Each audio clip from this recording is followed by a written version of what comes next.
Assalamualaikum warahmatullahi wabarakatuh.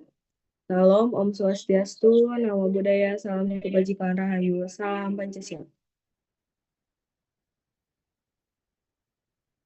Yang terhormat kepada dosen mata pengampu pendidikan Pancasila, saya, Resya Diuni Gustari, dengan NIM 202500800013. Pada kesempatan kali ini, saya akan mempresentasikan materi mengenai dinamika, esensi, dan tantangan Pancasila sebagai sistem filsafat. Next.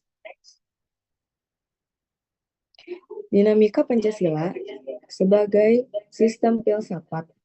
Pancasila sebagai sistem filsafat mengalami pasang surut dalam sejarahnya. Pertama, pada masa Soekarno, Pancasila dikenal sebagai filosofis grundaus. Ini adalah renungan filosofis mendalam Bung Karno tentang dasar negara kita.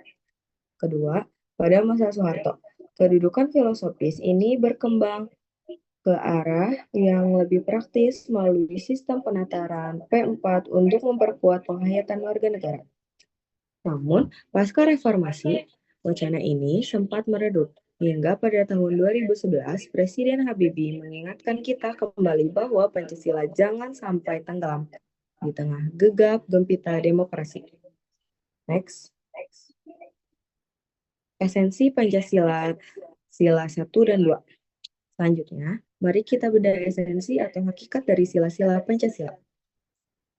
Sila pertama, yaitu ketuhanan, menegaskan bahwa Tuhan adalah prinsip utama sebagai tindakan kita sebagai manusia otonom harus tetap dapat dipertanggungjawabkan di hadapan Tuhan. Sila kedua, kemanusiaan secara filosofis, manusia Indonesia adalah makhluk monopluralis, artinya kita terdiri dari susunan kodrat jiwa, raga, sifat, kodrat individu sosial, dan kedudukan kodrat sebagai makhluk Tuhan sekaligus makhluk mandiri. Next. Esensi sila ketiga yaitu persatuan Indonesia. Pada sila ketiga, esensi filsafatnya terletak pada rasa cinta tanah air menurut Daud Joseph. Tanah air kita memiliki 3 dimensi, yaitu tanah air real, bumi Indonesia secara fisik, tempat kita lahir. Tanah air formal, yaitu Indonesia sebagai negara bangsa yang memiliki aturan hukum. Tanah air mental, yaitu imajinasi dan ideologi yang menyatukan kita sebagai satu bangsa meskipun berbeda-beda. Next. Esensi sila keempat dan 5, yaitu kerakyatan dan keadilan.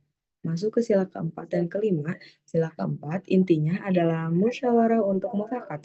Keputusan diambil bukan hanya karena suara mayoritas, tapi karena kesepakatan bersama yang menghargai minoritas. Sila kelima ada 3 aspek keadilan menurut Nato Nagoro. Keadilan distributif, negara kepada warga, keadilan legal, warga taat pada negara, dan keadilan komutatif, keadilan antar sesama warga negara. Next. Tantangan Pancasila sebagai sistem filsafat. Tentu saja Pancasila tidak berdiri tanpa tantangan. Saat ini Pancasila berhadapan dengan 2 ideologi besar dunia. Yang pertama, kapitalisme, yaitu yang terlalu menekankan kebebasan individu dan pemilik modal sehingga peran negara sering tersisih. Yang kedua yaitu komunisme, yaitu yang sebaliknya terlalu menekankan dominasi negara hingga mengabaikan hak-hak pribadi tentang kita dalam memastikan Pancasila tetap menjadi jalan tengah yang kokoh bagi bangsa Indonesia. Next. Sebagai kesimpulan, Pancasila bukan hanya sekadar hafalan, melainkan sistem filsafat yang harus kita hidupkan dalam cara berpikir dan bertindak. Demikian presentasi dari saya, Resya Diuni Gustari. Terima kasih atas perhatiannya. Salam, Om Santi Santi Santi, Om Namo Buddhaya, salam kebajikan rahayu, salam Pancasila.